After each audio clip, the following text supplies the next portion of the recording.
Shalom. This is the I.S.U.P.K and the Commanding General Yohanna. For those of you that already know, like this is the one place where a black man learns his true identity, man. This is the one place where you're gonna find out who you are and why you're in the situation that you were in, man. So at the I.S.U.P.K in the UK, we do classes 3 times a week, and the address is 394 Lodge Road, postcode B18 5PW. So that's the address in the UK, and we do classes 3 times a week. The Monday class, which is today, is a history class. Then we got the Wednesday class, which is a law class. Then we got the Thursday class, which is a scripture breakdown class, all at the same time, ever until 9, 7 o'clock till 9 o'clock. And so that's the schedule for the UK. Then the classes in America, they are from Tuesday through till Friday at the same time, 12 a.m. You know what I mean? That's when they start. So you got the Brotherhood class, then you got the law class, then you got the same Thursday scripture breakdown class. But the Friday class, that's the language class. That's the Lashawan Kodash, the language class, the holy tongue, the native language of every black man, every Hispanic man, and every native Indian man. So that's the schedule. Then also do remember to pay your tithes as well. I mean, with your tithes, that's 10% of anything you earn. Meaning, if you earn £100, £10 will be 10%, and that will go to the priest and the prophets of the Lord. So with that, we're gonna get into the history today. Now, today's history class is on the religion of Islam. Reason being is, Islam is the fastest growing religion, man. You know what I mean? Christianity being the first, Islam being the second, and like the reason why we have to do a class like this is because it's getting the house of Israel, it's getting blacks and Hispanics, man, and that's why we got to talk about it. Many black people, what did they say? Islam's about peace. I'm a Muslim. I've submitted myself unto God, and here's the problem: they don't know what they're talking about, and they don't know that in the religion of Islam, they're not even accepted. You go to Arabia, and real Arabs would not accept you in that religion. They know it's about Arabs, it's about their people. But the problem is, because you live in the UK and you're following East Indians that follow that religion, you think you are one with them. You think you do have a part with them in that religion. Or real Arabs in Arabia, they would never ever accept you. And that's something that a lot of black people that follow Islam don't want to accept. They don't want to hear that and go, you know what I mean? You know what? This religion ain't for us. They want to hold on to a lie, thinking that they are a part of something, and you ain't a part of it. Even if they don't say it in your face, you still ain't a part of that religion. You are not an Arab, and that's something that we need to accept. If you can just get me out of the Wikipedia about Islam being the fastest growing religion on the face of the earth.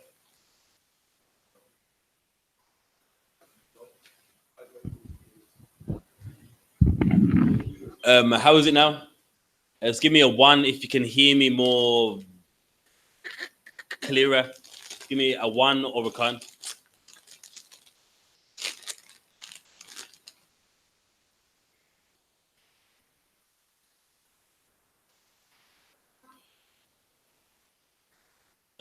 If it sounds good, just give me a 1 or a con.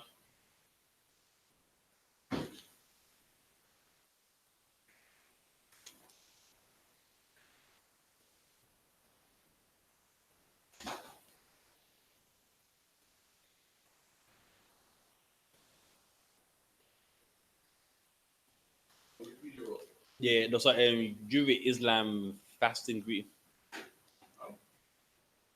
No, you typed in the wrong thing. Islam the fastest growing religion.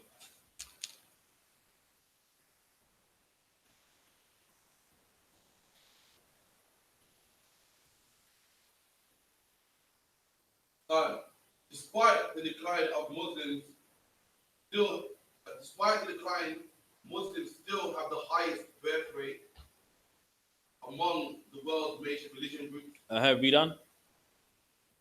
2007 has Islam as the fastest growing religion in the world. That's over 10 years ago. So even 12 years ago, people knew that Islam was the fastest growing religion in the world. And even till this day, it's the fastest growing religion. Now, Christianity, that's been the first for over 1,000 years.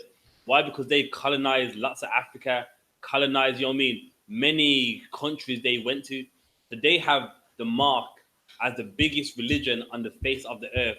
But then now, when it comes to Islam, that's the fastest growing religion on the face of the earth.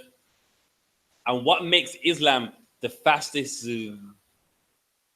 growing religion is what? They've got a lot of us. They've got a lot of Israelites, and that's what makes them the fastest growing religion on the face of the earth.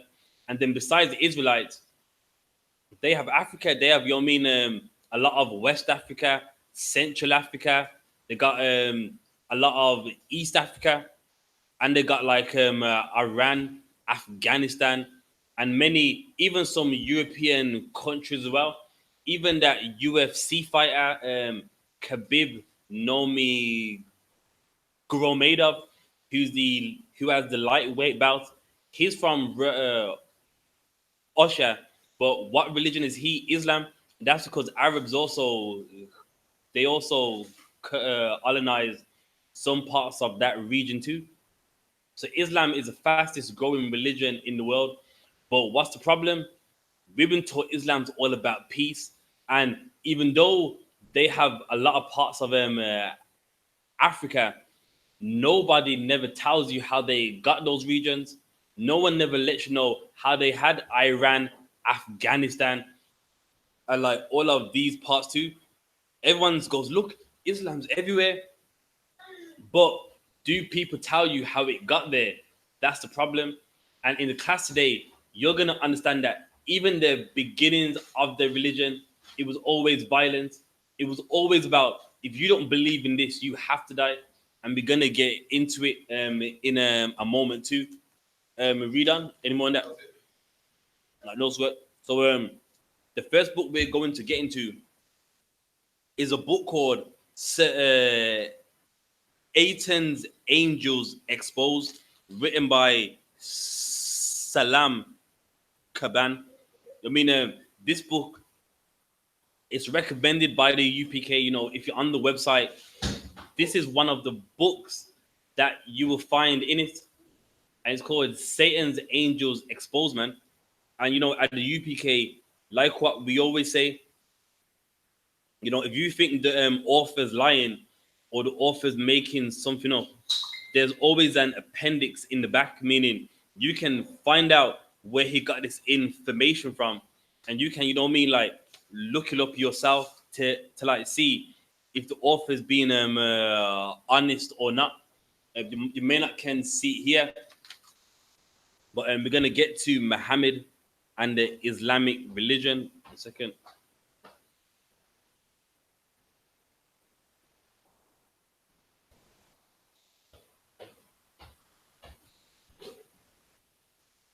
A second. Let's get the part I'm looking.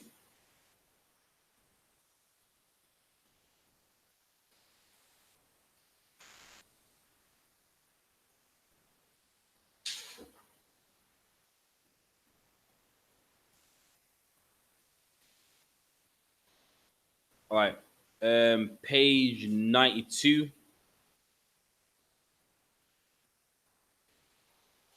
Matter of fact, you start from 91 to 90.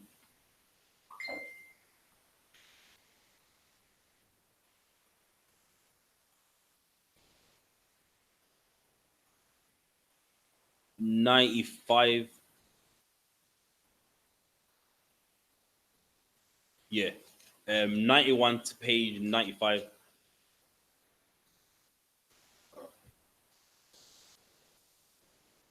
Muhammad himself had 10 wives. Uh-huh. Other Muslims were permitted 4. So now Now, okay, in the Bible, a man is allowed more than one wife, but in the Islamic faith, a man is allowed how much again? Four. Meanwhile, him being the example of that religion, he had 10. So now, why is it everyone that's under you, they can only have four, but then all of a sudden you had 10?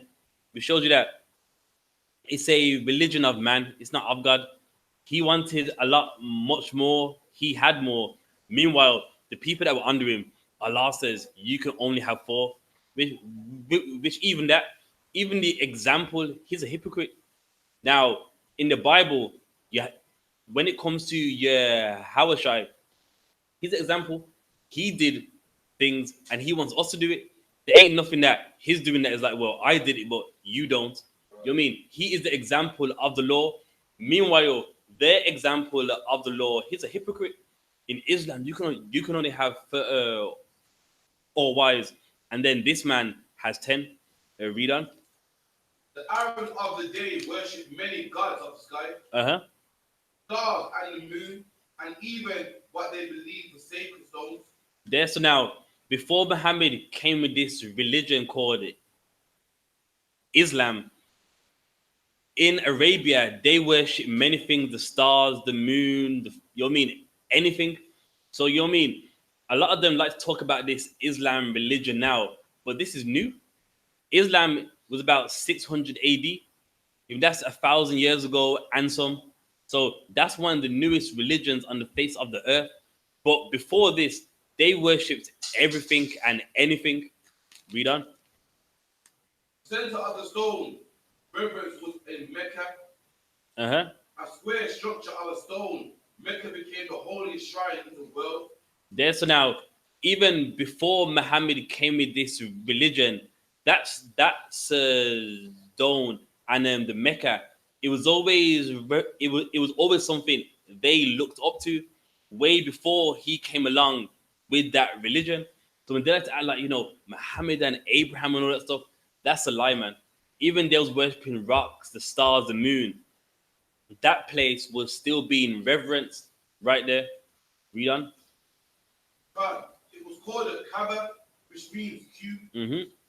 It has been rebuilt about 10 times. It has been what? Rebuilt about 10 times. There, so it wasn't made by Muhammad, or some of them say, what it was made by Adam. You know what I mean? Historically, that's a lie. Historically, you can't show any evidence of it being built by Adam, Abraham, or Muhammad. But historically, it's been built over 10 times, man. Read on. God, they believe the first Kaaba was erected by angels from heaven. So now, first it's Adam. Now they're saying it came from angels from heaven, meaning they don't know who made it. That's really what it all comes down to. They don't really know. Read on. The second by Adam, the third by the son of Seth, the fourth by Abraham and his son Ishmael by Hagar. The eighth was built in Muhammad's lifetime, 605 AD. Uh-huh. The 10th is the square structure now, visible today in Mecca. So now that's what they say. Now, of course, Seth, Adam, they didn't build nothing, man. Right. That's a lie. That you know what I mean? That's philosophy, man. You know what I mean? Everyone likes to talk about the Bible. There's no proof, but you would need to show some evidence of that, man. Show that Seth made that, Adam did it, the angels did it. You got no proof, but read on. It must be pointed out that in the era, the Kaaba contains several statues representing gods. One was called Allah, the Up one, a tribal god. Along with Allah were three other gods with Allah's daughters. The Quraysh tribe began worshipping Allah as the chief god. All right, so now that's something that they don't let you know, that when they say, I'm worshiping Allah, that it wasn't just Allah alone. He had what's the names? Aleph, Allah, you know what I mean? But anyway, you know what I mean? It wasn't just serving Allah alone. So now, why don't they let you know about that part? They say we worship one God. No, you don't, man. Allah had counterparts, and that's something that historically they don't like to admit, man. They don't like to face these facts. Read on. He was presented to the Meccans as Lord of their soil. Uh-huh. Muhammad was illiterate as a young man. He could not read or write. So now keep that in mind. Muhammad was a illiterate man. Illiterate meaning you can't read or write. So you mean if you say read this book, he is unable to. You tell him to write anything, he can't do it. Read on. Muhammad became good friends with his cousin, Waraqah, Mhm. Ibn Nafal, who was well acquainted with the scriptures of the Hebrews and Christians. All right, so now let's make that clear. Muhammad, he was around men that knew the Bible, so called. Because remember now, around this time, Christianity is already in existence. So the Bible, the Scripture, the Torah, Tanakh, that's been around before the Quran was even invented, man. And he knew of the Bible very well, knew about Abraham, Adam, Seth. Meanwhile, he didn't. They were worshipping rocks. They didn't know about Adam and Seth. And that's where Muhammad got all of his information from, man, from the Bible. Read on. In fact, during Muhammad's lifetime, there were many Christians in Arabia. Muhammad frequently visited Medina, where his father had died, and met many Jews. There, so in Medina, Israelites were there.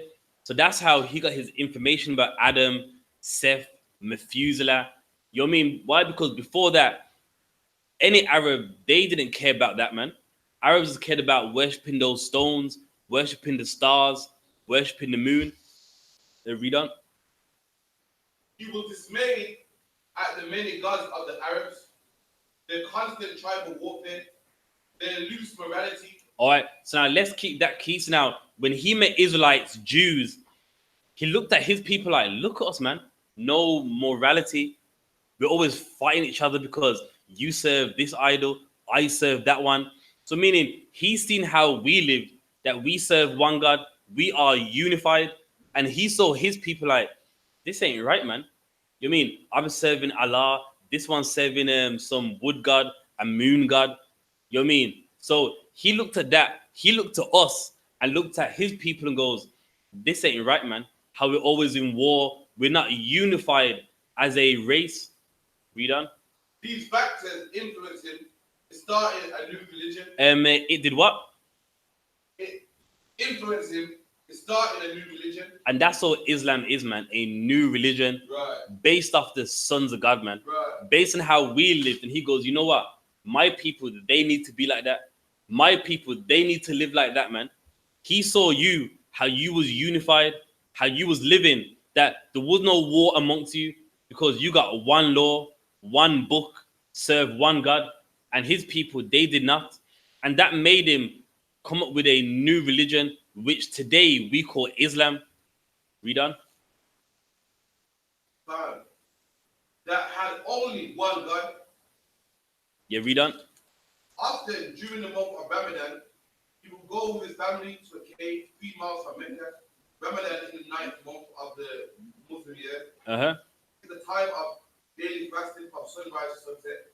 One night in the year 610 AD, Christian claimed that the angel Gabriel appeared to him and commanded him to read. All right. So now there's no evidence to this. That's just between Muhammad and his mind, man. So he claims that, although he couldn't read or write, with the angel, it came to him, and what did they say? It said, read. He's like, I can't read, and the angel hit him, and he's like, read, Muhammad. And he's like, I can't read, and the angel hits him again. You know what I mean? Now, that's what they traditionally say, meaning it's something that's just been handed down of what happened. Read on. Oh, Muhammad, thou art the messenger of Allah, and I am Gabriel. And now, hang on, isn't that weird? He met Jews, saw how we lived. Then all of a sudden now angels came to him, and now he's some messenger.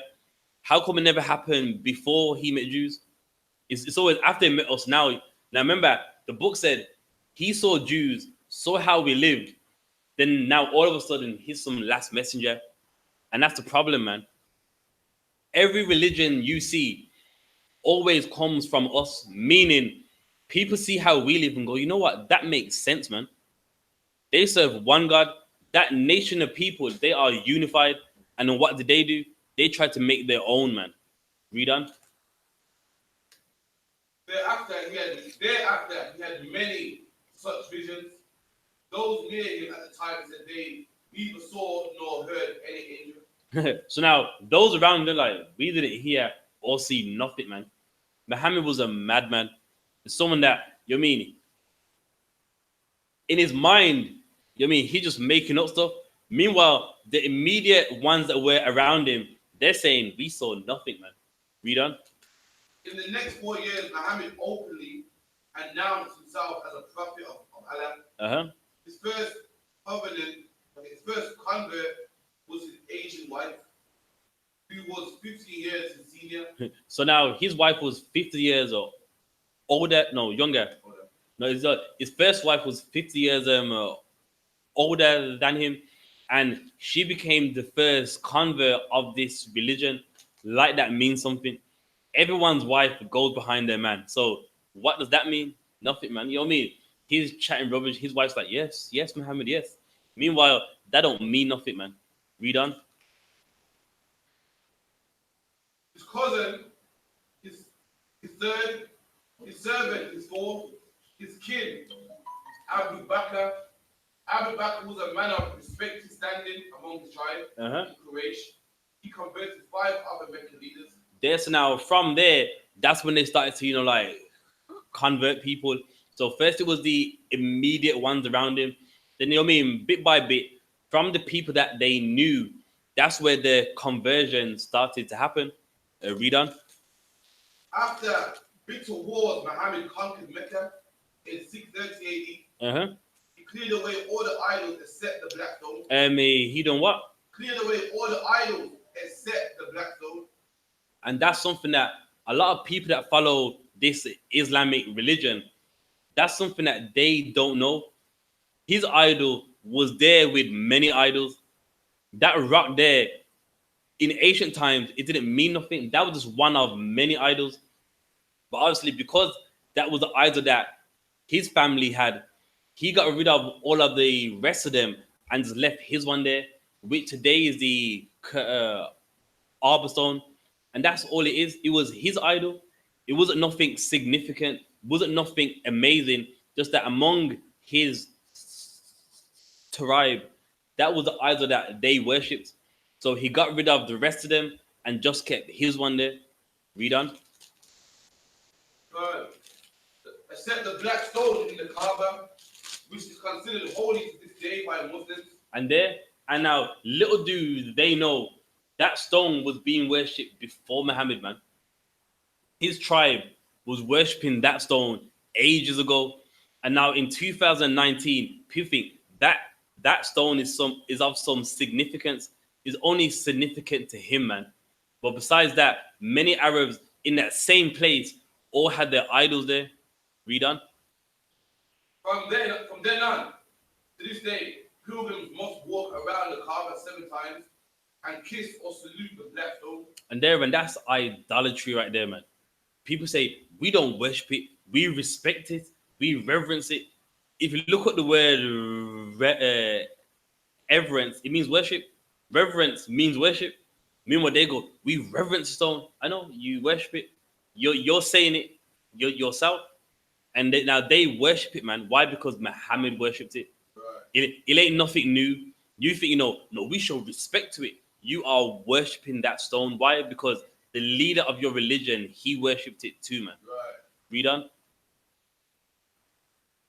The black stone, apparently a meteorite, was considered sacred and was built into the wall of the Kaaba. No sweat. Let's get the part where the Israelites wouldn't convert. In the first days, Muslims adopted several Jewish rites. They prayed facing Jerusalem. So now, let's make this clear. In the beginning of this Islamic religion, they was following what the Israelites did. They would pray to the east, where Jerusalem was. They would keep even the high holy days, so-called. Obviously, they can't keep it. but they would keep it, trying to follow the Israelites, the Jews. Read on. Jewish fast days were observed, but when relations with the Jews became tense, Muslims were told to face Mecca when they prayed. There's now when it became ends, meaning I'll sum it up for you. When the Jews would not follow Islam, things got tense, man. When the Jews like, nah, Muhammad, we taught you, man. When when like they was like, nah, man, we serve the one God. Things got tense. Read on. To Mecca was also ordered. This was done because the Jews, correctly so, disputed their prophetic claims and questioned the accuracy of his so-called vision. And there's now with the Jews, they would question him like, nah, we don't believe you, man. You know what I mean? In the Bible, only Israelites, they can be men of God. Only Israelites, look, only Israelites get shown the word of God. So they disputed him like, nah, you ain't no Israelite. You're an Ishmaelite. You mean you're an Arab, and of course, you mean no one likes to hear that. No one likes to hear you ain't no man of God. And like Muhammad, he couldn't accept it, man. And the Jews wouldn't have it. Let's get it in the Bible. Let's get Ezekiel 37. It might be 38. One second. Let's find out who the men of God are, man.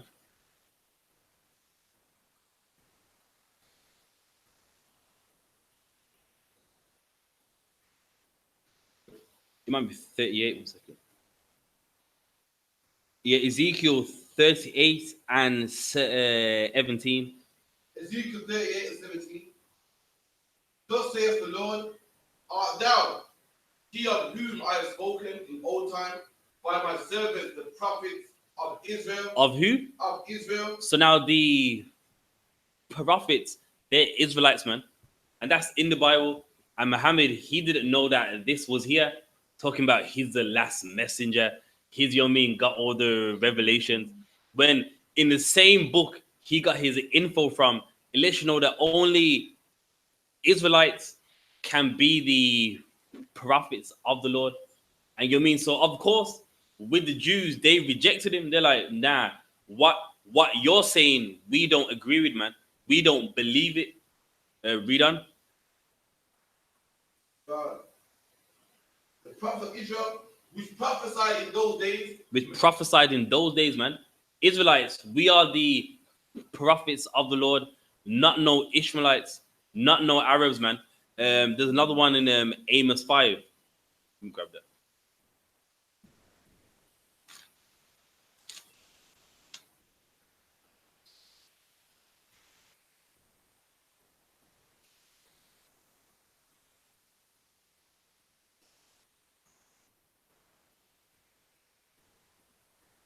Or it might be Hosea 5, 1 or 2.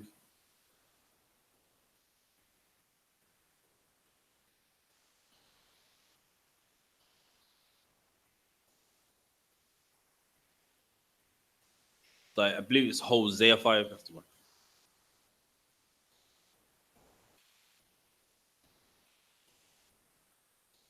About I gave your sons prophets.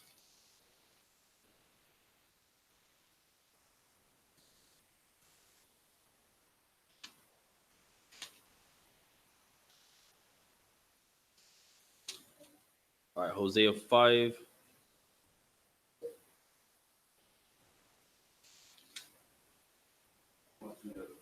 Amos 2:11. All right, let's grab that. Amos 2 and 11.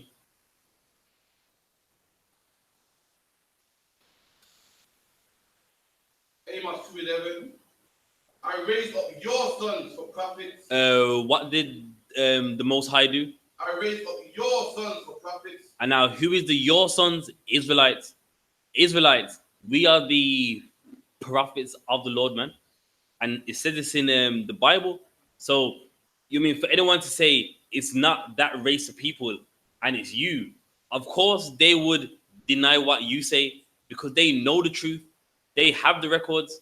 Let's get back to Satan's, the angels exposed.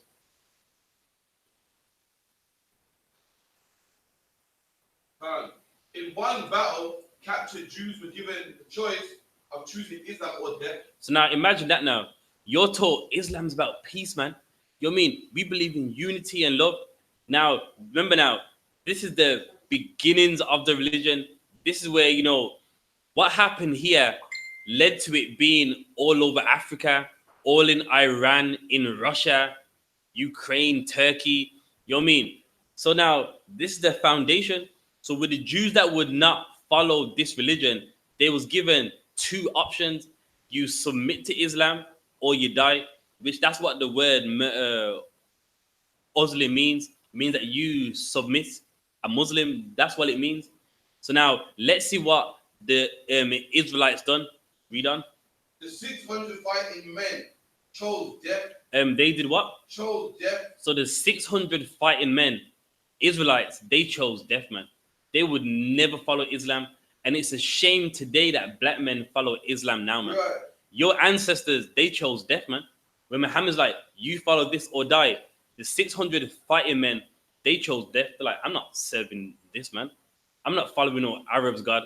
And they would rather die than follow Islam. Right. And what's happening now? In 2019, you got black men dyeing their beard red, wearing that ridiculous man dress with the sock showing, man, and their 110s, you know what I mean? And then wearing that ridiculous hat on their head, man. Meanwhile, your ancestors, they would rather die, man. They wouldn't submit to following no Arabs. You are better than the Arabs. You are above the Arabs. Right. And here we are following the Arabs. Imagine that. You're better than someone and you're following them, fighting for their God, man. Talking about, nah, we serve Allah, man. There's no God but Allah, and they're trying to put that Arabic voice, you know what I mean, that Arabic bit in their voice. But you know what I mean, you're better than them, man. But anyway, read on. They were slain and buried in the marketplace of Medina. And in Medina, the same place where everyone loves, man. You know, Allah and Muhammad and Medina. Your ancestors, once they was put to death, their remains were in Medina, man. And it's a shame that a lot of black people don't know this history, man. There's lots of parts of Islam which is like people don't know or they try to hide. It's one of two. Because whenever you say this information, what what happens? They nod their head, they laugh at you like you don't know what you're talking about. When this ain't lies, man. These are facts. And it's like these things don't get taught. It's not like they say, okay, this religion was about peace, but it had a bad start. This is something sheikhs and imams totally ignore. Read on. And buried in the marketplace of Medina. The women and children were sold into slavery. And the women were what? Sold into slavery. And the women and the kids, they were sold, man, into slavery. Now, have in mind, if you follow the Islamic religion, what do they say? Muhammad said, don't enslave anyone anymore. But this is after the Quran and people were still being sold. Jews in this book of reading here, they were sold. So what does that mean? But in the Quran, it said free all the slaves. But that didn't mean nothing because these Jews, they were still sold, man. Read on. He, however, gave considerable time to his personal appearance. He perfumed his body, painted his eyes, dyed his hair. Muhammad died in 632 AD. Muhammad taught that he was no more than one of the line of the prophets, but his message was God's final word. So now, and isn't that funny? In these last days, everyone's word is God's final word. Jehovah Witness, Latter-day Saints. He's just another one of them, man. Right. Only difference is he lived in Arabia. That's all it is. Read on. Thus, a new religion was founded called Islam. Islam is a word which indicates submission to God. One who submits is called a Muslim. A Muslim. That's how they would say in the Arabic. Well, obviously in English, that's how we say a Muslim. But in Arabic, it'll have an O sound on it. Read on. There are divisions within Islam, but the vast majority being the main body, commonly called Sunnite. No, so skip to the next page about the translation of the Quran.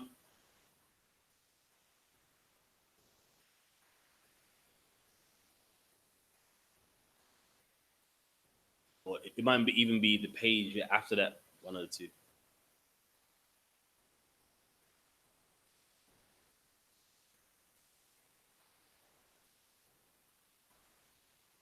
Yeah, I'll have a quick skim through it.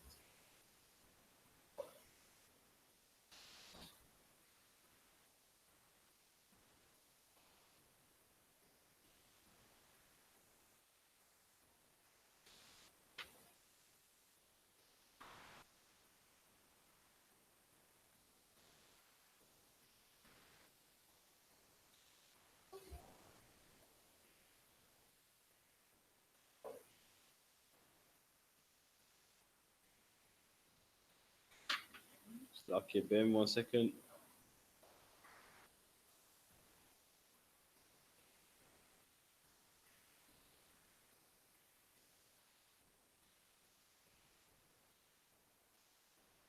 Yeah,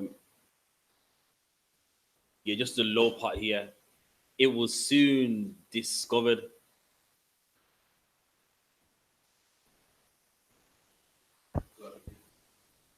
Hmm? Yeah,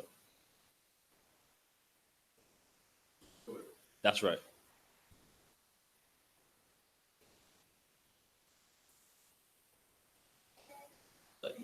It's on the next page. Right. That's right. Yeah.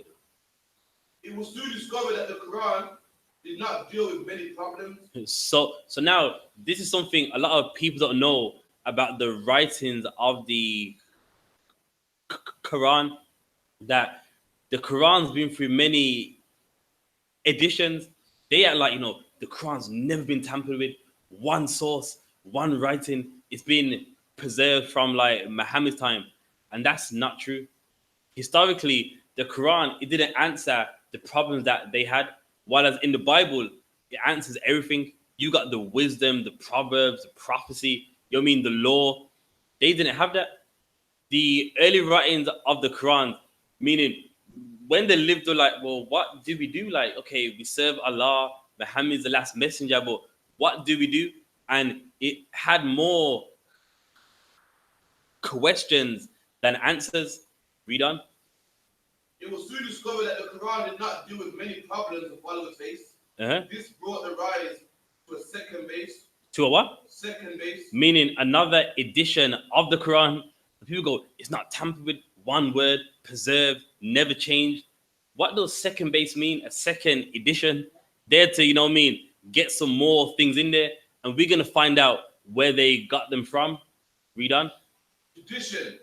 The third base. The third base. So then now, again, there was more issues. Then they made a third base, meaning they had to add some more things in the Quran because the people are like, okay, so what do we wear, the tradition, etc.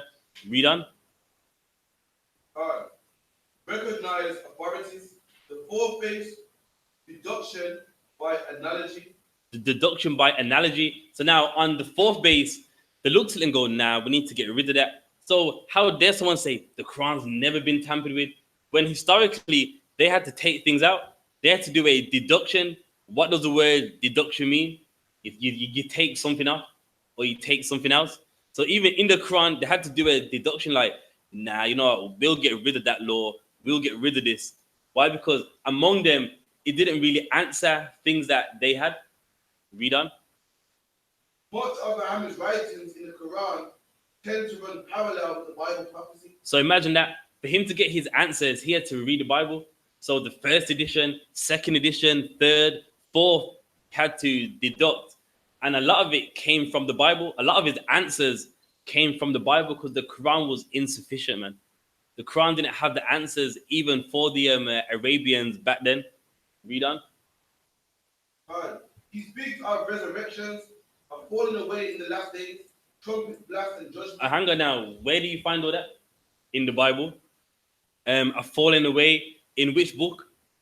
Does anyone know online? Which book do you find the falling away? The falling away. That's right. Yeah, let's read that because someone may think that's not in the Bible. And we show you that everything that is in the Quran, but not everything, but a lot of it is in the Bible, in the Torah, Tanakh, man, the Gospels. epistles, and you know what I mean, when they read and they think they've found something deep, you're getting secondhand information, man. You're not getting it from the source. Listen, 2 Thessalonians 2:1. Now we beseech you, brethren, by the comment of Yahushua Christ. So now with Paul, the church of Thessalonica, he's letting them know that before Christ makes his second return, something needs to happen. He's saying, I beseech you, I beg you. Read on. That ye be not so shaken in mind, nor be troubled by spirit, See? nor word. So he's saying, don't be afraid, man. In your mind, don't be shook, like, don't be worried, like, what needs to happen. He's letting you know, listen, before this Antichrist comes, because obviously now we know what the Antichrist is. It's not no one little boy called Damien with 666 in his hair, you know what I mean? That's not in the Bible. The Antichrist is a white man, meaning he is against Christ. He is anti, meaning opposite. So he's letting you know, you know what I mean? Some things need to happen before Christ makes his return. So don't be afraid, because these things need to happen. Read on. God, for the day of Christ is at hand, that no man deceive you by any means, for that day shall not come, except there come a falling away first. Except there be the what? Falling away first. Except there be the falling away first. In the Quran, that's copied information, man. That's what you get in the Quran. That's second-hand information. That was written in the epistles way before Muhammad, man. The epistles, they're written about 60 AD. The Quran came about 650 AD. So that's almost 600 years after. So now the falling away was mentioned in the Bible ages ago. And what's that falling away? Where we become righteous, where we fall away from our wickedness and know that the white man's the devil, man. That's that falling away. And just saying, read the rest of that, then we get back to some other ones that he hijacked from the Bible. Except there come a falling away first, and that man of sin be revealed. And the man of sin is the white man, the son of destruction. Let's get back into Satan's angels.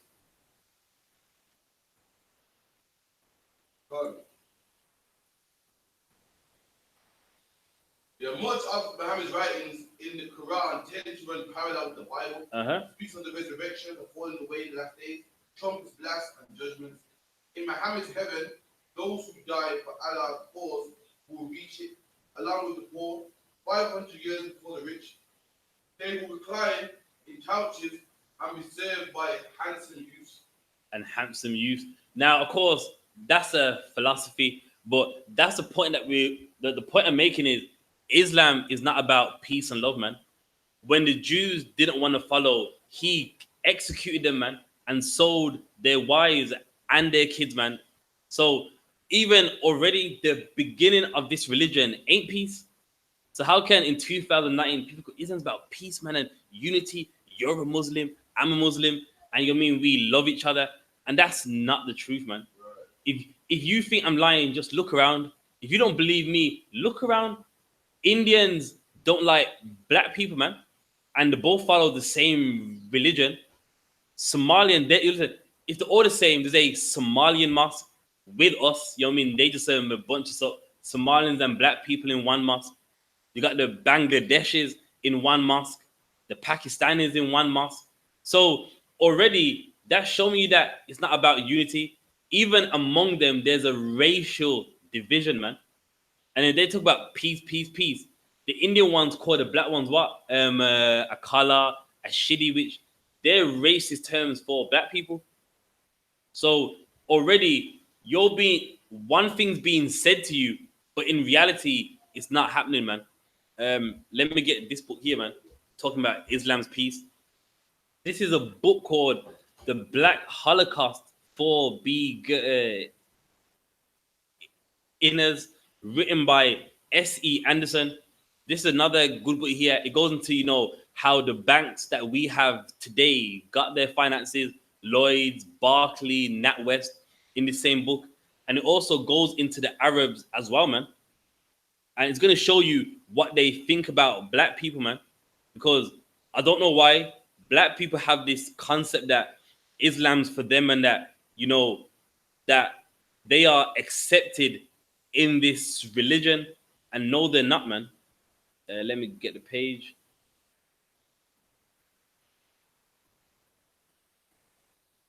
Yeah, so this is page 34. And you're also going to find out what they used to say about blacks as well. Now, I don't know if you can see this, but these Arabs, they're raping black women right here, man. He's behind the fondling and, you know, doing stuff that he should not be doing. And they're raping one woman there, man. And that's what people seen. Now, of course, they didn't have the camera back then. So they would sketch what they seen. So like it's just pan it on the camera nice and slow so that people see it for themselves.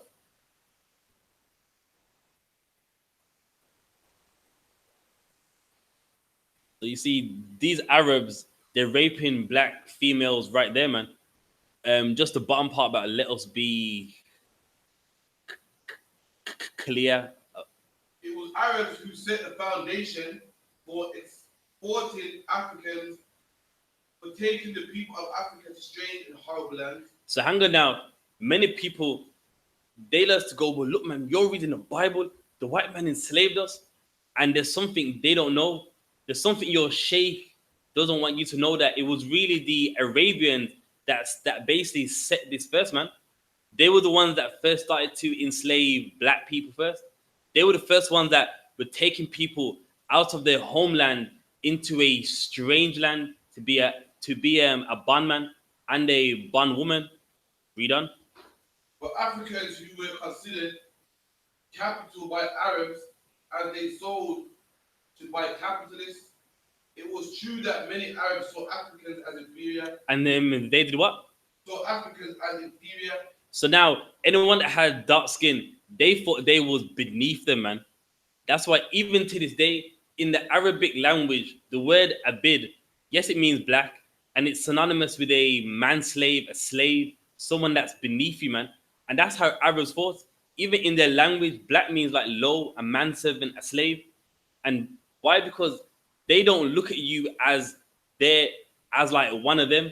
Even though you're in the mosque, even though you serve their God, Arabs will never look at you as their equal, man.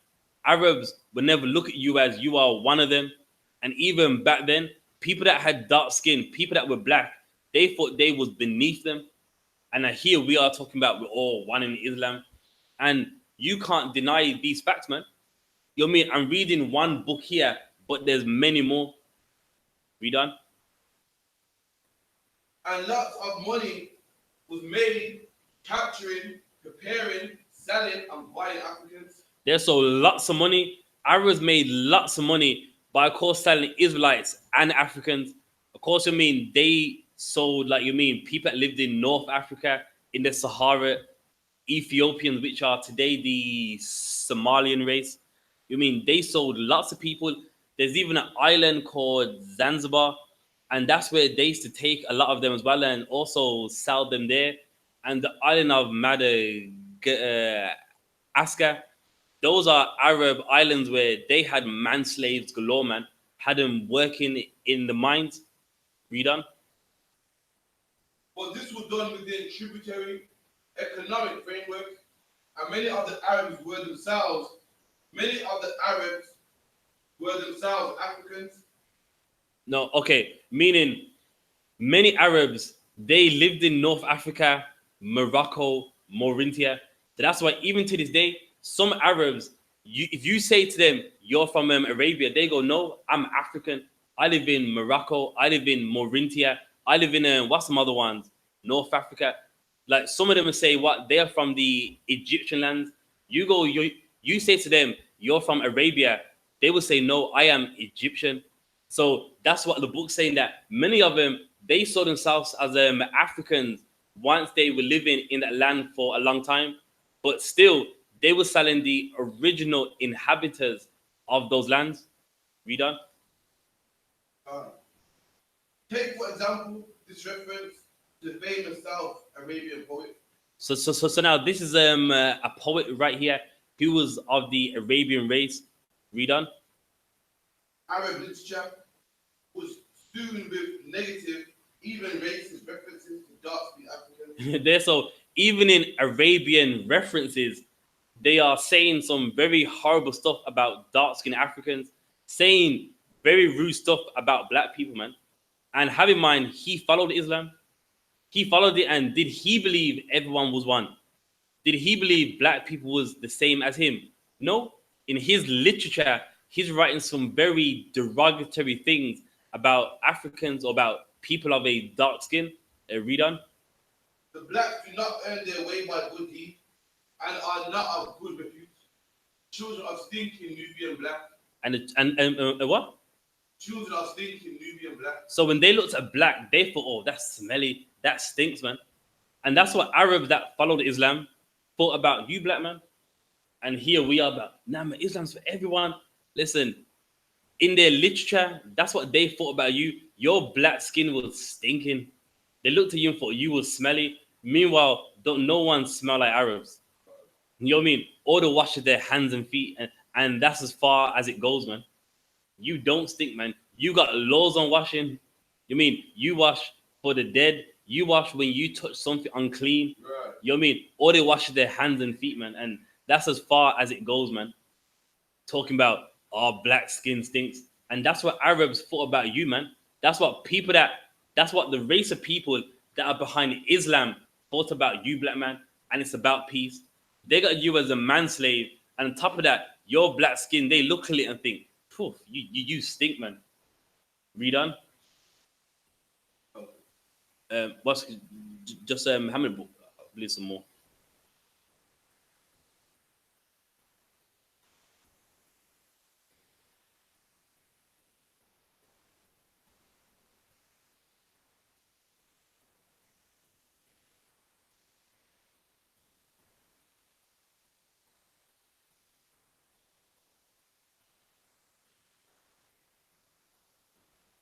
Yeah, it's the black parts here. Yeah, that's what I was talking. So yeah, you start from the top. Because someone may say, well, where are the references? We're gonna get into them, and we're gonna get into exactly what they said, man. What what what these Arabs that followed Islam thought about black people, man. Read. This was written by an Arab poet during the late 600 AD, satirizing the African governor of Sistan in 671 AD. But ironically, it was also referred by Abdallah, son of Abu Bakr, one of the African companions of the Prophet Muhammad, spiritual head of the Arabs, who was apparently not blinded by racism that afflicted many of the followers. So now this guy is saying that it's clear that many of the Arabians, they were racist. You go, okay, this individual, he used to hang around with some like Africans, but it's clear that the people that were behind him, they were clearly racist. So you mean that one individual, he didn't speak for the whole religion, he didn't speak for the whole race, and it was clear that Arabs that followed Islam, they were clearly racist. Read on. Sharaf al-Zaman Tahir Madani makes it clear that blackness by 1120 AD in parts of the Arab world connoted negativity. So now even they know that. Now have in mind, this is after Muhammad died, because people like to say, but was that before Muhammad? You listen, this is after Muhammad, and they looked at black in a negative way, man. And then we in the mosque, man. Imagine that. You're following a religion that looks at your skin in a negative way, man. That's why they call you Abid, Kala, Shidi. Why? Because it's normal for them to look at your black skin in a negative way. And then we're following this. Read on.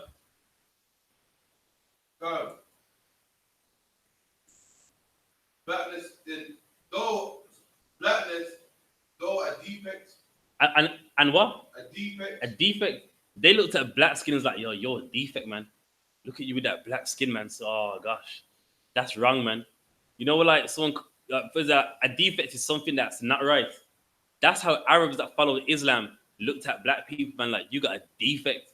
And here we are in the mosque, man. Here we are wearing that dumb man dress and that dumb hat, man.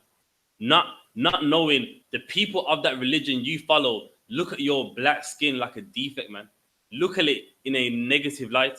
So is Islam the way for us? No, it's not, man. Is Islam the answer for us? No, it's not, man. How are you going to follow a religion where the skin that you naturally have is looked at like it's a defect? It's looked at in a negative light. You mean that in the Bible, being black, that's comely, man. King Solomon said what? He's black and beautiful. Right. Meanwhile, you want to follow Arabs, you got a defect, man. You got something that ain't right with you. Read on.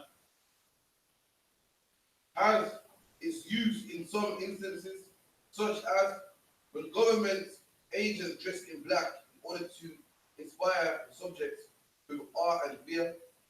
There are other societies that don't consider rape as a part of a privilege for conquest or one of the tools of conquest. So now, hang on now.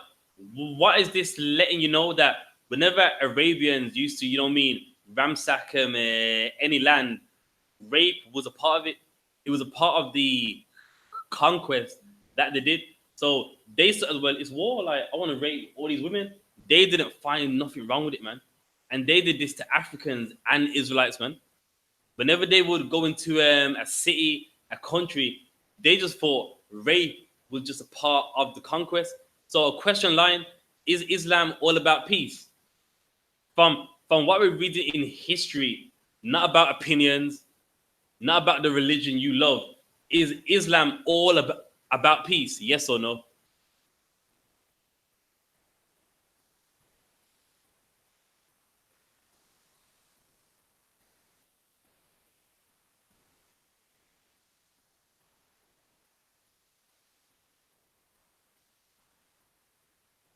I'll give you a minute.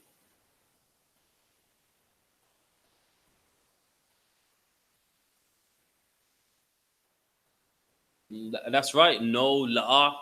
It's not, man. Imagine that they thought it acceptable that in war it's fine to rape, raping innocent women that got nothing. You know what I mean? That you shouldn't be in their land anyway, and you thought, well, in war we can rape, and you know what I mean? That was fine to them, man. And they followed Islam, and they converted people into their religion, and they thought raping women was fine, man.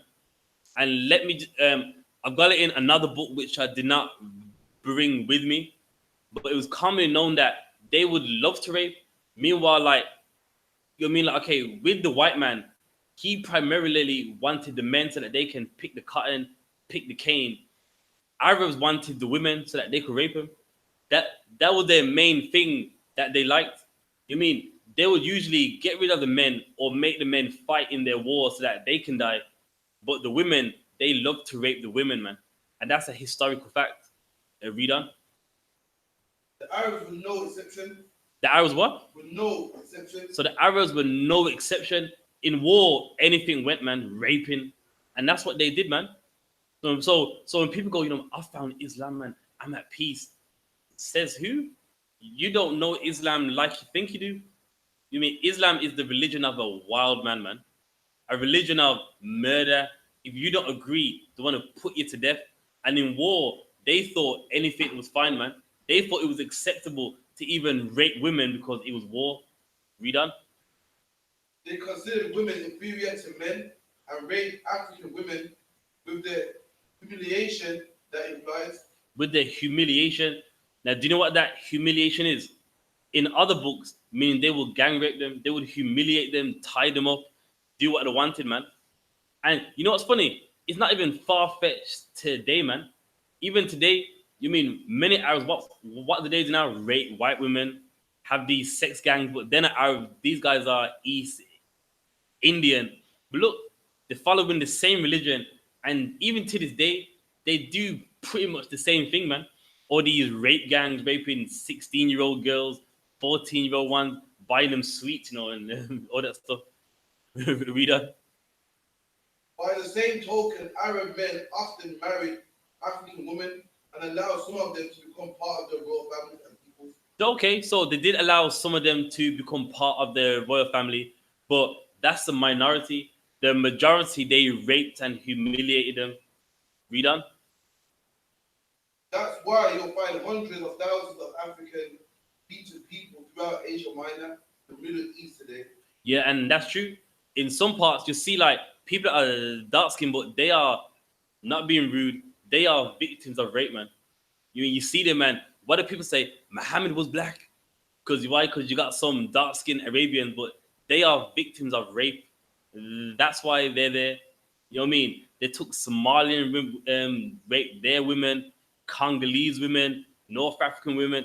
You know what I mean? They rape many women, and some of the kids they live in Arabia right now, and they are victims of rape. Simple as. Give me Genesis about how Ishmael would be, and that goes with the Bible, man. Raping, robbery, slavery, theft, and you know the with the Bible, it said this thousands of years ago.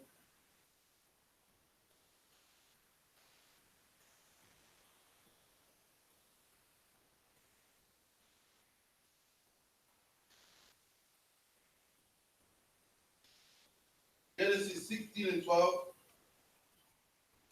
and 11 stuff here. And the angels of the Lord said unto her, Behold, thou art with child, and thou shalt bear a son, and thou shalt call his name Ishmael. So now this is talking about the greatest granddad of the Arab race, Ishmael. Read on. Because the Lord have heard thy affliction, Uh huh. and he will be a wild man, And then he shall be what? a wild man, Raping women, a wild man, waging war, a wild man. and that's it, man. He should be a wild man. In the Hebrew, what does the word wild mean? I believe it's a criminal, like a criminal man, and that's what it is, man. You're raping and humiliating women, man. Why? Because in war, anything's fine. If we're in war, then you know it's acceptable for us to rape these women, and they was fine with that. No one didn't speak against it. In the Quran, there wasn't nowhere saying you can't rape. It was in the what was it, the fourth edition of the Quran that you know what I mean. You can't rape, and they did it, man. You got that for me. The ayod in the Hebrew.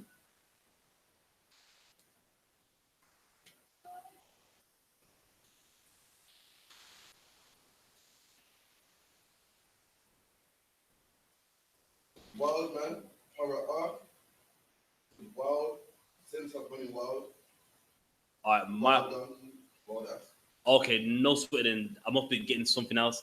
So in this here, wild means wild, and that is Ishmael, a wild man, man, raping women, slavery, doing all kinds of wild stuff in Africa, in Iran, Afghanistan, etc. All right. So now I got another book here. You know what I mean? It's pretty much saying the same thing as the last book, but there's just some images in it that I want to show you. This is called the history of slavery, written by Susan Everett. The camera. So now I'm just get some bits out of you, showing you what the Arabs did, man.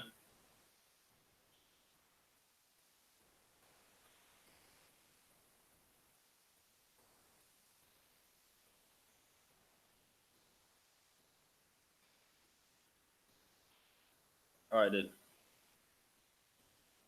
So in this part here, it goes the Ada strike and seize blacks for the Arabic slave trade.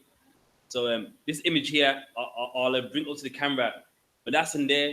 They basically would do an assault on like a village, and those who survive, they'll basically take across the Sahara to basically sell them as a slave in the Arab world. So as you can see, the men are dead on the floor. They put all the arrows up in them, and whoever lives of that village, they're gonna take to Arabia, and they're going to, you know what I mean, sell them as a man slave, a female slave, or whatever. Now, of course, no one had the cameras back then, so from what they've seen, a sketch was the best thing of that time. Let's get another one. So now this part is the horrors of the Arabian connection. So again, going into what the Arabs did, And this is what Arabs have done, man. So they have it here. So here, this is a Arab slave caravan on its way to the coast. This one right here. So it's them both. So that's pretty much it. As you see, once in the village, those that survive, they're taking them as slaves. They're gonna walk them through the Sahara all the way back to Arabia, man, in Mecca, and then sell them as slaves. So what you know what I mean? Why is it sheikhs and imams don't know this history, man? It was a few weeks ago at the Birmingham camp. You know, like it happened that I had to bring out this right here, and a lot of them do not know. They are oblivious to it. They think you're lying. You go, who wrote that book? And you know, it's not one book. This is history books. You know what I mean? Many written by many people that saw accounts and writ it down, done done sketches of it. And it's funny that people that follow Islam don't know this part. This part here is totally just wiped out of their mind, where they think you're lying. They think, what do they call it, Islamophobia. Well, you're Islamophobic, and that's what one of them said. When this ain't Islamophobic, this is fact, man. This is history. This is what this religion done to a country called Africa, and unto the Israelites that was in Africa. And that's something a lot of them are uneducated in. That's something their sheikhs don't teach them. That's something that imams don't make them, something that imams don't want them to know. This is another one. Now, I'm gonna read this one. It's called useless property. Exhausted, exhausted slaves collapse within sight, and the Arabian prepares to deliver the exhausted slave. So now this is what you're gonna see here. So in the Sahara, this slave, he can't walk no more. There's no water, and he found a water hole, but he couldn't make it. And look what this Arab's gonna do to him, man. He's gonna blow his brains out. He's gonna kill him. Why? Because he's exhausted and can't walk no more, man. And this is Islam right here, man. This is the wild man right here, man. This is Ishmael right here, man.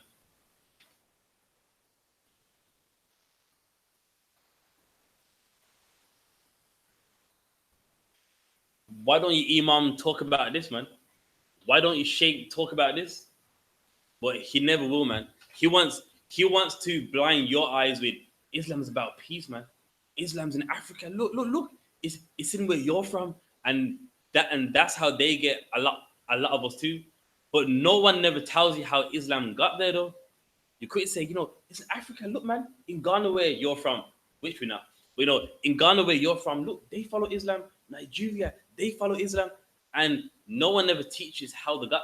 No one ever teaches how it got there. No one ever teaches why in those countries why they are following Islam, and they get a lot of us in that religion not telling you the truth, make you believe it's all about peace. Look, it's in Africa. Look, they follow Islam, and you're like, well, yeah, and the Bible is tampered with, which is not. But you know what I mean? That's what they do. But yeah, that's it on that. Let's this one. This is a depiction of two Arab slave healers, and you know what I mean. Now look, now this is where they will get old as man slaves, and on the right it's a slave mart, the slave markets of Zanzibar, where the purchaser examined and brought 300 slaves a day, man. Imagine that. Islam, under that religion, they were selling 300 slaves every day, normal. And this is right here. And have in mind, these people followed Islam right here, man. This is the proof. I mean, one day I might, you know what I mean, let it be one day in the camp, you know what I mean, I might do like a full little ironic, but again, you know how it goes. Islamophobic, that's lies. And you know what I mean? You're always wrong and they're just never wrong, you know what I mean? Islam's all about love and peace.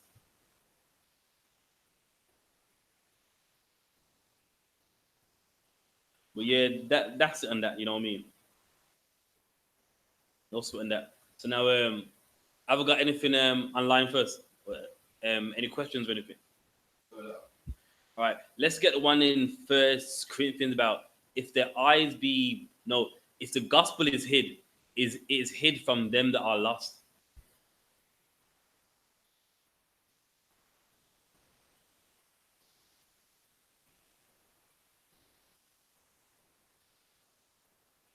Second Corinthians 4:3. But if our gospel is hid, it is hid to them that are lost. And that's key now. If the gospel that we teach is hid, it's hid because they are lost, man. Meaning, many people they don't accept this because they're lost. It's hid from them, and it's going to explain why it's hid from them. Read on. In whom the God of this world have blinded their minds. In whom the what? The God of this world have blinded their minds. In whom the God of this world has blinded their eyes, man. And what's the God of this world? First off, the white man, and then the Arabs, man.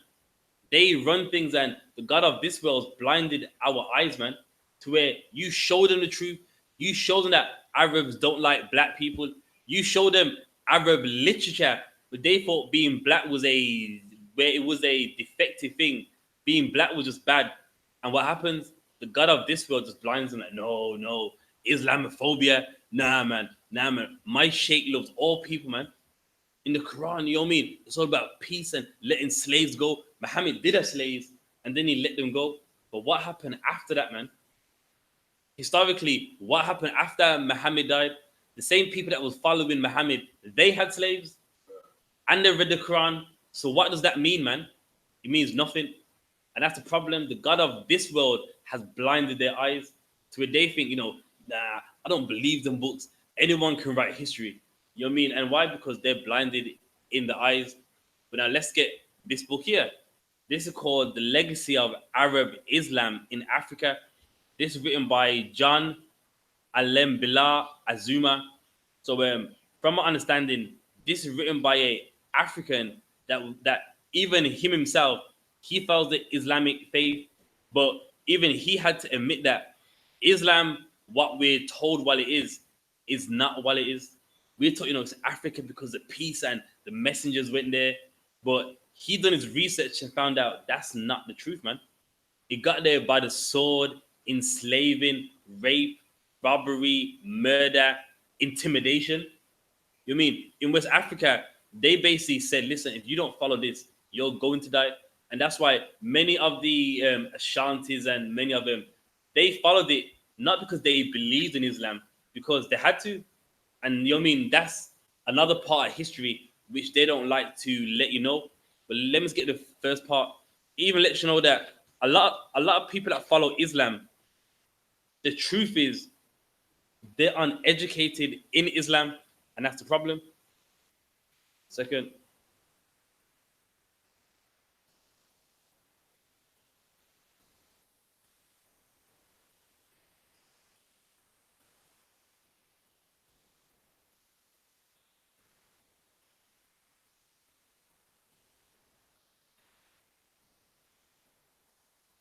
Yeah, read the first part, then I'll find the other part about what they don't know. And what this guy's saying is true. Like, once you do your research, you'll know that it's evident that people that follow Islam don't know Islam history. All they know is the Quran, Muhammad. It's like every religion, you know what you're just told, but you don't know the religion as a whole. Read that for me.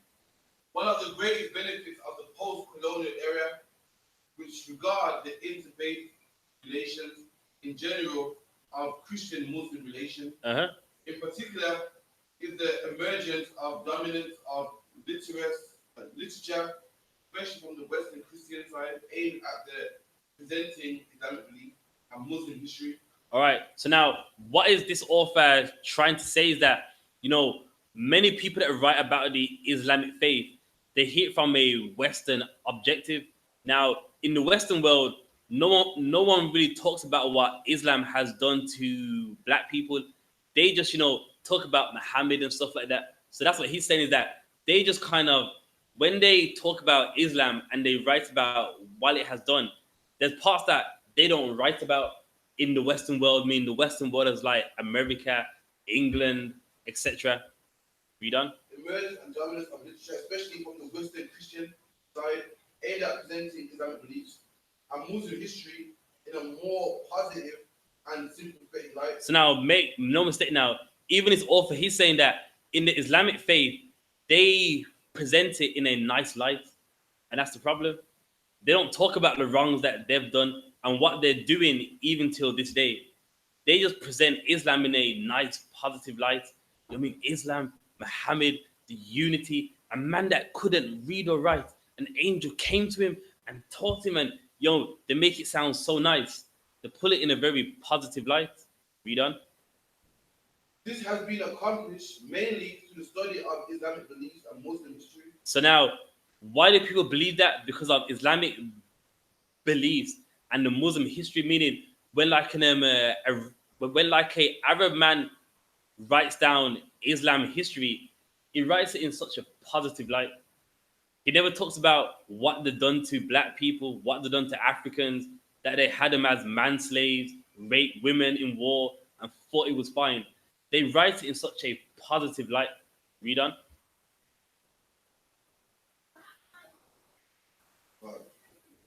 A sympathetic light. This has been accomplished mainly through the study of Islamic belief and Muslim history through Muslim sources. Read on. So now, in every source you find, it's a very selective source, meaning they pick the nice parts of Islam. We're in Africa. We got Iran, Afghanistan. They believe in one God. They make it seem like, it just happened. We didn't kill no one. We didn't rape nobody. We didn't sell no one as any man slaves. And they project it in a positive light. And that's what they purposely do. Read on. Bernard Lewis, one of the most outstanding Western scholars of Islam in the 20th century, makes this submission in the following words. Scholarly student of Islam, especially if he is not a Muslim, studies Islam as a historical phenomenon. As a what? Historical phenomenon. So meaning people that follow that religion, when they research it, they do it as a historical phenomenon. Mean like, wow, look at it. Islam just spread. We don't know how, and that's the problem. They don't know how it spread.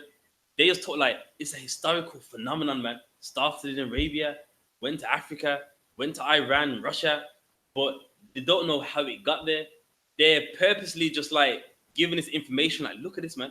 It just happened. One man just went to Africa, spoke about Muhammad, and everyone just believed. That's how it's presented. Read on. As a civilization with a long and distinguished record of achievement, the evidence he used is that provided by Muslims, what he have said, written, and done in the course of the centuries. So what is letting you know is that in like their time, they just made Islam seem like something so great. We never had no wars. We didn't have to kill no one. We just taught Islam, man. And he's going that that's what they've been doing for hundreds of years. Read on. However, the focus on Muslim evidence needs to be crucial. It needs to be what? Crucial. Crucial, meaning it needs to be examined. What they present to you about Islam, it needs some examination. Because is it so nice and wonderful as they project? No, it's not. Read on.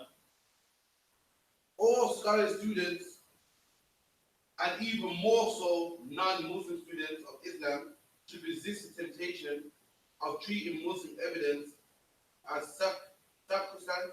As sacrosanct, meaning it's so righteous. Just because it's written there, don't mean that's just 100% fact. That means that Arab chronicler, he would not lie. He's saying that, nah, a lot of the history they write, don't take it on face value. Read on. Or representing the whole truth. Or representing what? The whole truth. The whole truth. So either he knows real Arab history and what they want you to believe about Islam ain't the whole truth, man. There's a lot of lies in there. There's a lot of biased research in there too. Read on. There are two main reasons for the need for a crucial approach, quite apart from the fact that it's an essential part of every scholar's research. Second reason why Muslim evidence must be approached critically Muslims did not live and act out their history in isolation from non-Muslims. There, so mean that you mean wherever they were, they lived amongst other nations that did not follow their religion. So then, what did they do to those people that did not follow their religion? So he's saying, so whenever someone presents Islam like it's so nice and so great, but okay, then you lived amongst other nations of people that did not follow your religion. So what did you do to them to make them follow your religion? Read on. The same is true sub-Saharan Africa, where for nearly 13 centuries Muslims lived and acted out their history in the midst of the overwhelming non-Muslim societies. In all these situations, the Islamic pose cannot be adequately understood and appreciated for our attention is focused solely on Muslim evidence. The non-Muslim evidence is just an essential in any such academic research. So now I'm gonna skip some else, but he's making a point that if you want to research this religion, you can't just go off their evidence. Remember, they lived amongst other people that did not follow it, and when you read their information, they wasn't all peaceful. They wasn't all nice. They wasn't all well. You don't believe in Allah. They would force it on you, man.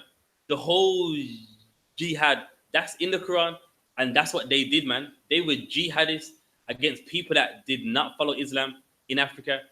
Read on. Um, No sweat. No sweat. Alhamdulillah, there's a specific part I want about the Muslims being uneducated in their own history.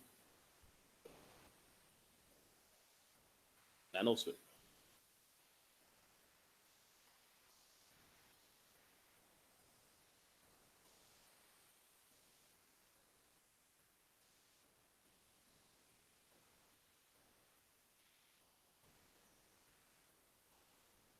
All right, I got it. Got this one.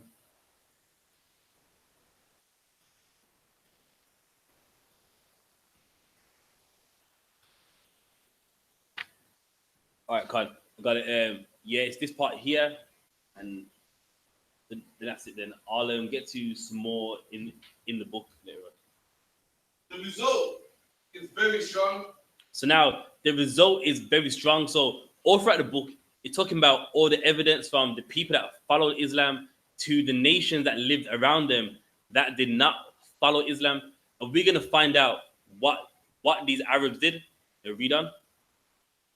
Received tradition, which makes it more difficult to reconstruct the history of religious practice in the late 18th and early 19th century. House and emphasis. The net result is a romantic picture of the history of Islam. So now there's a romantic picture, meaning with Islam, a lot of people that follow it, you're giving this romanticism, like it's just nice, man. Follow Allah, man. You know what I mean? We don't do no war, but peace, man. Serving the one God.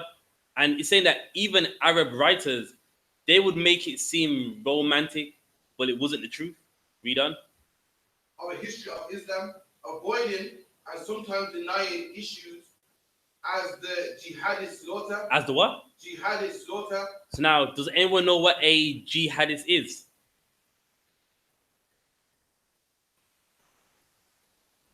Does anyone online know what a jihadist is?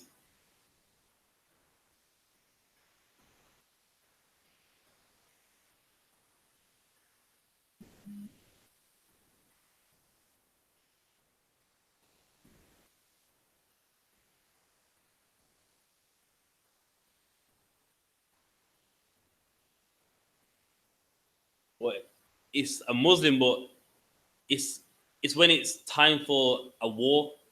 So meaning it's a holy war. So meaning they believe, these people don't follow. It's our job to convert them. And that's the part that Arab writers forget about.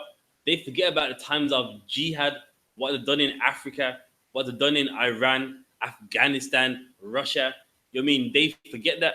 I got something line. Yeah, because why are we accountable for There's no scripture that says you are accountable for your actions at the age. There's no scripture. Now, you are accountable for what you do, but you know what I mean? there's no age on that, so I don't know where you got that from. You know what I mean? But what scripture is that everyone's accountable? I believe it's in Jeremiah about our fathers ate the grapes, but a time comes where we're gonna be accountable for our sins. It's like Jeremiah 30.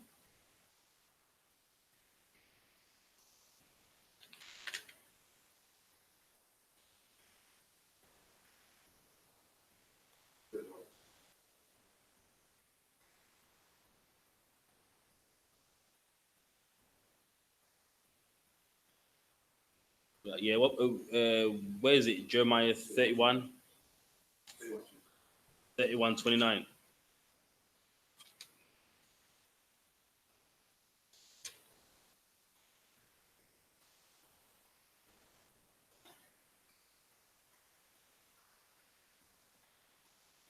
So yeah, we're going to get the book of Jeremiah 31 and 29. Jeremiah 31 and 29. In those days they shall say no more. So now this is talk about a future event. So in those days they shall say no more. Who are the they? The Israelites. I mean, a time's coming where the Israelites are gonna say no more. Read. The fathers have eaten a sour grape, and the children's teeth are set on edge. Meaning, with your others, they've done the wrong, and you are, and now with God, He's getting you for it. Meaning, someone ate the grape, and now with like you're an edge. Meaning, you're gonna pay for what he ate. So now a time's coming where we're not going to say that anymore, and that's happened. Read on. The fa- but everyone shall die for his own iniquity. But everyone shall do what? Die for his own iniquity. But everyone shall die for his own iniquity, and that's us, man. Once Yahushua died for us, now everyone dies for their own sins now, man. Meaning you die for what you do, and you know what I mean. So you know what I mean. Obviously now before that, you know what I mean. You went through hell because from what your father done, you paid for what he did, man. He did something wrong. You paid for it. Now a time's coming where you know what I mean. Well, matter of fact, the time has come where now everyone dies for their own sin. Everyone gets punished for what they've done. So that's a scripture. But the thing about 12 years old, that's not in the Bible. Yeah, just read the rest of that just to answer. Every man that eateth, okay, but every man shall die for his own iniquity. Every man that eateth a sour grape, his teeth shall be set on edge. There's not if you do the wrong, you pay for it. And that's the time that we live in right now, where you die for now your own sins, man. So if that answers, give me a con, give me a one, or whatever does the job. All right. Yeah, just read that last bit in the book, History of Arab Islam.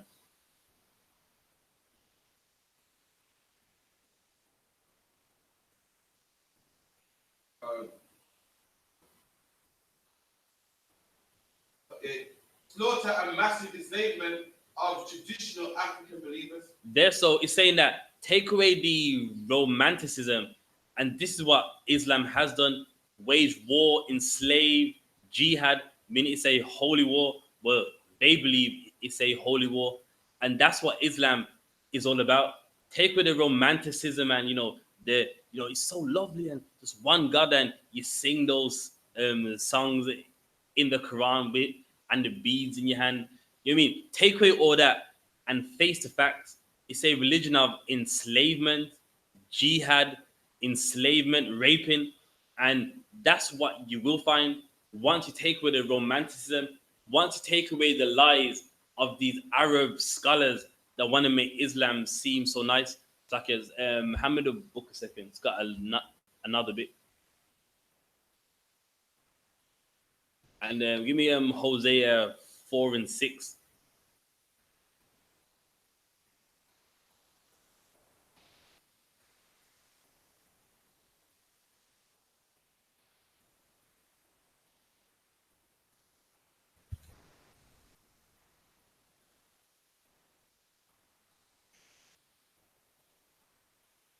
Hosea 4:6. My people are destroyed for a lack of knowledge. And that's the problem, man. We are destroyed for the knowledge that we lack, man. When you're in the mosque, you lack knowledge, man. When you're in the church, you lack knowledge. And the Lord saying that's what destroys us. Talking about, nah, man, we're Muslims, man. I serve Allah now. That's the truth. That's the way. That's for black people. No, it's not, man. We've gone through history books where Arabs don't even like black people. They thought having black skin was a defect. You know what I mean? And Islam was never all nice. They was doing jihad. They were doing holy wars on people that would not follow. If it was all about love and peace, then why didn't you let them be? When you invaded Africa, those other people that was around you, if it was all about peace, you would just let them be. Like, well, they're serving that wooden African god. We're going to serve this. You done jihad on them. You force them to serve your God. So it's not all about peace, and then we follow it because the Bible said what? My people are destroyed for a lack of knowledge. That's the problem. We are destroyed for a lack of knowledge, and that's why we're in the mosque. You're destroyed, man. You think you found something. You think I found the answer, and no, you ain't, man. You found another religion that has oppressed your people, just like the church. The mosque has oppressed black people too, man. Just that here's the problem: you don't know it because no sheikh or no imam wants you to know it. No sheikh or imam wants you to know as a black man that they've done what the white man's done for way more longer too, and that's something they don't want you to know. Um, 1 second. Yeah, read part the 102nd page. So now in this part, it goes into why Africans and why many nations why they even follow the Islamic faith. The mass enslavement of traditional Africans, believers by African, Arab, Turkish, and other Muslim societies, as will become apparent in the next chapter, makes the distinction of slavery the one factor for account for the introduction to Islam of vast numbers. Okay, so now remember at the beginning, Islam is the fastest growing religion. This is how they got their vast numbers. It's letting you know those that they enslaved, they incorporated them into their religion, which gave them vast numbers. Read on. The one factor that accounts for the introduction to Islam of vast numbers of Africans who otherwise would have not come into contact with the religion. Also, make no mistake, if they didn't enslave those races, they would have never ever came into Islam. They would have never had no contact with Islam. Do you want to know why? Because every nation serves their God, man. Every nation follows what they've been taught to follow. But because you enslave them, that's why they follow Islam now. But if they had a choice, they would have never came into contact with Islam. And that's why it's the fastest growing religion on the face of the earth. Because those that they enslave, they incorporated them into that religion. They don't like them, but they would use them. Read on. The jihad campaign, therefore, engendered violence and antipathy in non-Muslim areas, and in some cases became stumbling blocks to the conversion of indigenous people. Yeah, so now in some cases they would convert them and it would be a stumbling block. Why? Because I'll give you an example. If you go to Africa now, in some parts they do follow the Islamic faith, and then in some parts you got people that they still follow old African gods, and that would be a stumbling block. And that's why in some parts of Africa they hate each other because the black ones, they think, you know what I mean, we gotta convert them. And the ones that following, this African wooden god, what's some African names? Abalubo, you know what I mean? They're following that and they're like, no, we're not following. And now because of that religion, that makes the same race of people fight each other. Read on. Among the vast majority of people, groups of the middle belt of Nigeria, there emerged and still exist an anti-Hausa, Fulani, and anti-Islam feeling. So now, for those who don't know, with the Hausa tribe, that's a tribe that they converted into the Islam faith, and they would use the Hausa tribe to catch Africans and to basically sell them in Arabia. So once they converted them, they would use them like, okay, you follow us. Now you go into Nigeria and get me slaves, and that's what they would do. And even to this day, in the Nigeria, they hate them. They hate Islam. In the south parts, they hate Islam, man. Read on. Islam feeling because of memories of Muslim slave raiding activities in the area. Uh-huh.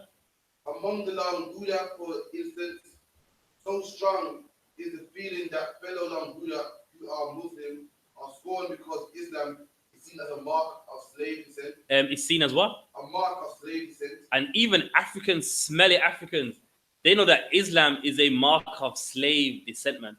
Even they got the sense. Now, of course, some of them still do follow it, but the ones that don't, they know that's slave religion. I'm not following that. And likewise, you black man, you should never follow Islam because that's a religion of slave descent, man. That's a religion that even slaved Israelites in West Africa, and you're following it, man, not knowing what you're doing.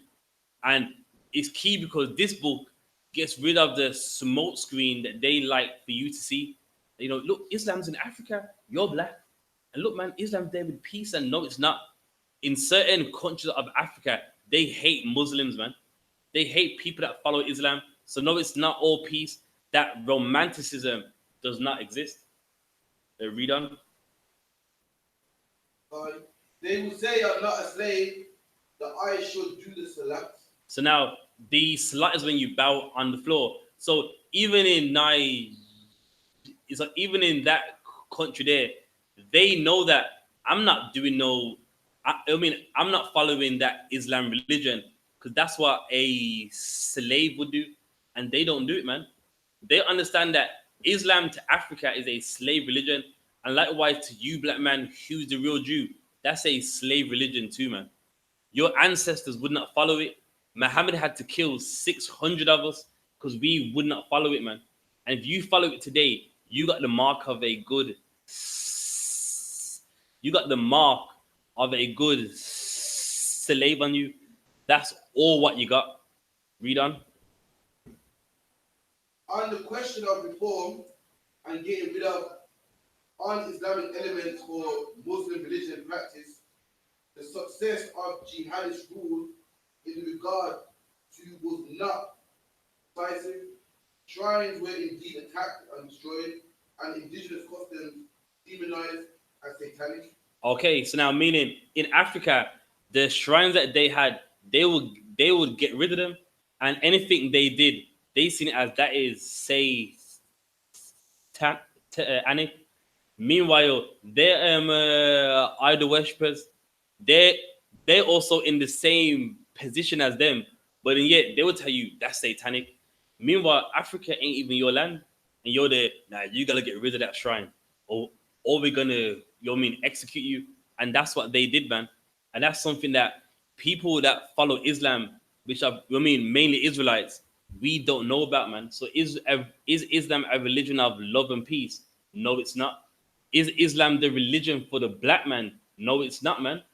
When Arab literature is saying that, you know, black people smell, black people are, the black skin is a defect, man. So what are we doing? From there, give me Jeremiah 6:16.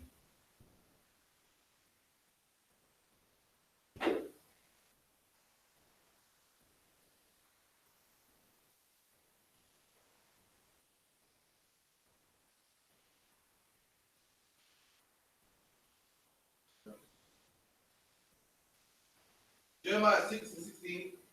Behold, I will send for many fishers. Is that Jeremiah 6:16? Oh, 16.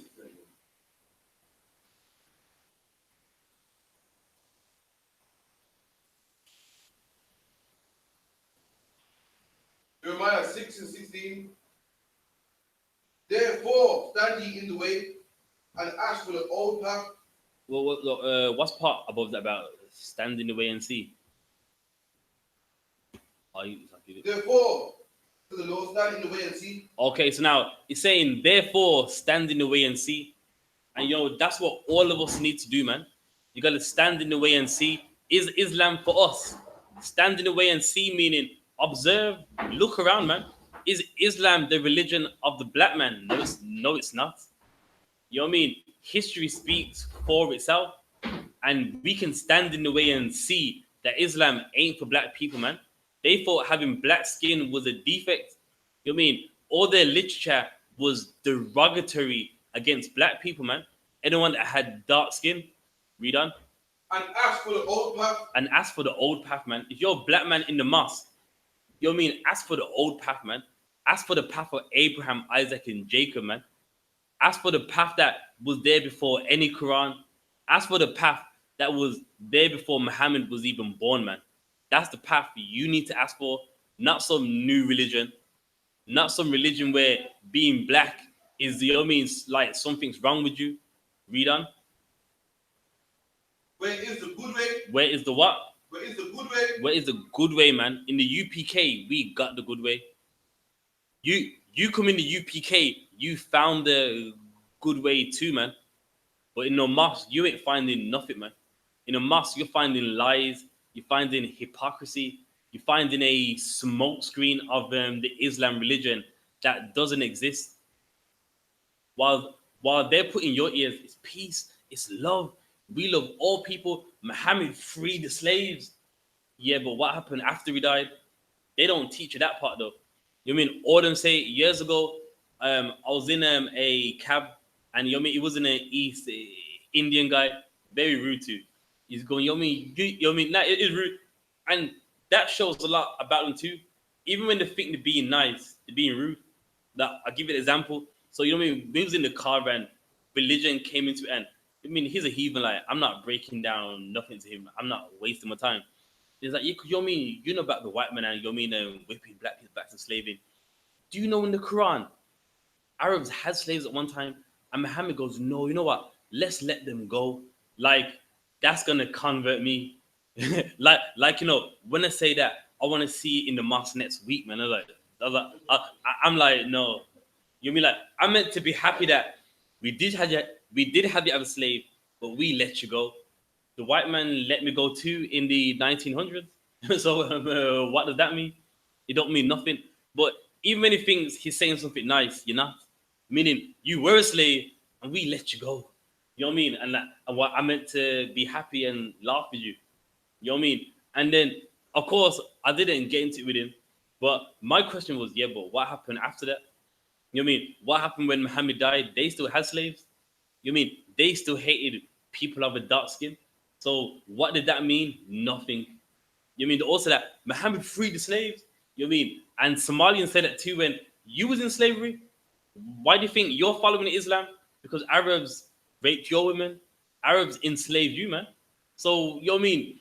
Even when they say like you're a victim of the same thing too, man. So what are we talking about? Read on. And walk therein. And walk therein. In the UPK, walk therein. Do it, man. We got the truth. If you're a black man, you're following Islam, leave that mosque, man. Come out that church. With that Quran, it belongs in the bin, man. All you read in the Quran is a hijacked Bible, man. Where, you know what I mean, he put what he liked. In the Bible, World War III is in the Bible, Gog and Magog. In the Quran, you'll find it too. Why? Because Muhammad read the Bible about the falling away. That's found in the Bible. And many things that you find in the Quran, it's admitted it came from the Bible, man. It came from the source. Read on. And ye shall find rest for your souls. And we shall find what? Rest for your souls. And you know what? That's all what the black man wants is rest for his soul, man. You mean every black man wants an answer, and in the mosque you ain't finding the answer. In the church you ain't finding the answer. In the mosque you're finding a lie. You think, oh, I want to find God, man. I know that the white Jesus is a lie. The Bible tampered with, which is a lie. But you know what I mean? You've been told all these things and you want to find rest for your soul. And you go join a religion that is one of the biggest lies on the face of the earth, man. You can't find rest for your soul following a religion full of lies. It just can't work. You're following a religion where Arab historians purposely blot out the evil that they've done, man. They lie to you and go, look, man, Islam, peace, man. Look, you mean we got Africans that follow Islam, Somalians that follow Islam too, man. Yeah, brother. You mean we incorporate everyone, and no, you don't, man. No, you don't. That's why there's a black mosque, there's a Bangladesh mosque, there's an Afghanistan mosque, there's an Iranian mosque.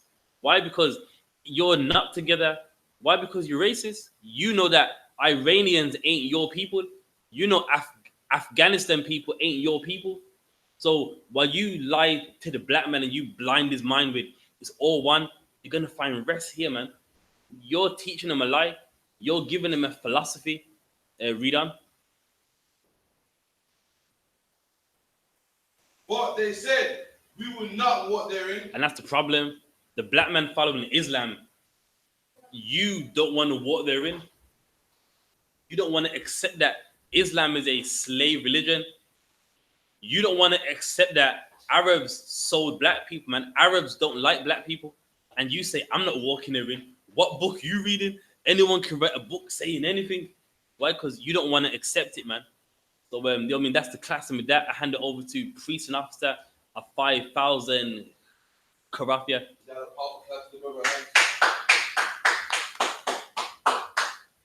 I.S.U.P.K security announcement for the I.S.U.P.K flying out 1 West 125th Street, Harlem, New York, under Commander Gen.YAHANNA. School for a new brother and sister. When a new brother or sister comes to school, they are off limits for 6 months. They are to be saluted only. They are here to shed themselves of the world. If they need transportation, the teacher will arrange it. After 6 months, if a brother or sister has an interest in a particular person, he or she must get permission from the head to speak to a brother or sister. There is another 6 months in which the brother and sister will call each other. After this 6-month period, the brother and sister will get permission from the head to marry. Tithes, which is a commandment, Numbers 18:21, Malachi 3:8-10, be 10 for the heathen from I.S.U.P.K, 10% of every penny of any increase the Lord gives you. Give to the treasury department or the teacher. Free fund, not mandatory, whatsoever amount you like to give. Upcoming holy complications is Feast of Trumpets, or acting to the bulletin board in the hallway, which is all I.S.U.P.K social media. If anyone wants to be treated in school, stop wearing all black, blue shirt, pants, flip bag, and so on. I mean, that I imagine, rise and praise the east. Oh, those were the other ones. And the Lord's Prayer, Abanawa, Shabbat Shemayim, Padash, Hayah, Shankar, Yahweh, Malakavka, Saba'ah, Ratazaka, Hayah, Aisha, Barataza, Kawar, Hayah, Bashamayim, Nafananawa, Nakam, Cow, Yuwam, Wasalaknawa, Kabawaknawa, Kasalaknawa, Kabawaknawa, Wala'ah, Sabaya'inawa, Bonasaya 1, Abor, Hawashainawa, Mayan, Rai, Kaya, Lakab, Hamalakwa, Waha'ala, Wahapapara, La'Iwalamya, Aman. And in the English, our Father, which art in heaven, hallowed be thy name. Thy kingdom come. Thy will be done. In earth as it is in heaven. Give us this day our daily bread. And forgive us our debts. As we forgive our debtors. And lead us not into temptation, but deliver us from evil. For thine is the kingdom, and the power, and the glory, forever. So be it. With that, let me one teacher. Menabisha, I madam, Rock, Yahweh Ba'Shem, Yahweh Shai Barakatah. Yahweh Ba'Shem, Yahweh Shai Barakatah. Yajamata, His hand down, Sir. The one sisters, I.M. Shabbat. I.M. Barak. Yahushua al-Taba Hashem Yahushai. Yahusha Matah, and class dismissed.